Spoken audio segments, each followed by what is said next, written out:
ഒക്ടോബറിലെ ഇടക്കാല ബജറ്റിൽ നികുതി വർധനവ് ഉണ്ടായേക്കുമെന്ന സൂചന നൽകി പ്രധാനമന്ത്രി സർ കീർ സ്റ്റാർമർ. കഴിഞ്ഞ സർക്കാരിന്റെ കാലത്ത് പൊതുധനത്തിലുണ്ടായ 22 ബില്യൺ പൗണ്ടിന്റെ കമ്മി നികത്തുന്നതിനായി പൊതുജനങ്ങൾക്ക് ബുദ്ധിമുട്ടുണ്ടാക്കുന്ന ചില നടപടിക്രമങ്ങൾ വേണ്ടിവരുമെന്നാണ് അദ്ദേഹം നൽകുന്ന മുന്നറിയിപ്പ്. കൺസർവേറ്റീവ് പാർട്ടിയുടെ കഴിഞ്ഞ 14 വർഷക്കാലത്തെ ഭരണം വരുത്തിയ കേടുകൾ തീർക്കാൻ വർഷങ്ങൾ വേണ്ടി വന്നേക്കുമെന്നും പ്രധാനമന്ത്രിയായതിനു ശേഷം നമ്പർ 10-ൽ നിന്നും നടത്തിയ ആദ്യത്തെ പ്രധാന പ്രസംഗത്തിൽ അദ്ദേഹം പറഞ്ഞു.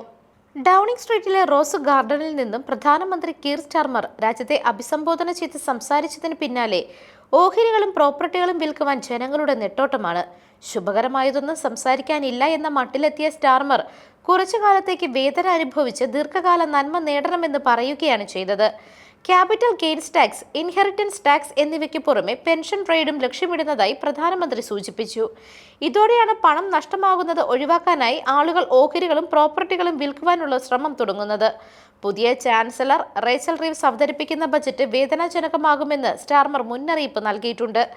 ശക്തമായ ചുമലുകൾ ഉള്ളവർ കൂടുതൽ ഭാരം ചുമക്കേണ്ടി വരുമെന്ന് അദ്ദേഹം കൂട്ടിച്ചേർത്തു. നികുതികൾ വർദ്ധിപ്പിക്കാനില്ല എന്ന് മുൻപ് വാഗ്ദാനം നൽകിയ ശേഷമാണ് ഈ തിരിച്ചടി. വരാനിരിക്കുന്ന മോശം വാർത്തയുടെ ആഘാതം കുറയ്ക്കാനാണ് പ്രധാനമന്ത്രിയുടെ ശ്രമമെന്ന് shadow chief secretary treasury Laura Trott വിമർശിച്ചു. പെൻഷൻ, നിക്ഷേപങ്ങൾ, വീടുകൾ എന്നിവയൊന്നും സുരക്ഷിതമാകില്ല. ബ്രിട്ടനിലെ ജനങ്ങൾക്ക് തിരഞ്ഞെടുപ്പ് വാഗ്ദാനം നൽകിയത് തകർക്കുന്ന രീതിയിലാകും നികുതി വർധനവ് എന്നും ട്രോഡ് ചൂണ്ടിക്കാണിച്ചു. 22 ബില്യൺ പൗണ്ടിന്റെ വരുമാനക്കുറവുണ്ട് എന്ന് പലതവണ ആവർത്തിച്ച ലേബർ ഗവൺമെന്റ് ഇതിനുള്ള വഴികൾ കണ്ടെത്താനാണ് നികുതികൾ ഉയർത്തുക. നേരത്തെ വരുമാന നികുതി, നാഷണൽ ഇൻഷുറൻസ്, വാറ്റ് എന്നിവയിൽ വർധനവുണ്ടാകുമെന്ന കാര്യം പ്രധാനമന്ത്രിയും ചാൻസലറും നിഷേധിച്ചിരുന്നു. News desk മെഗ്നവിഷൻ.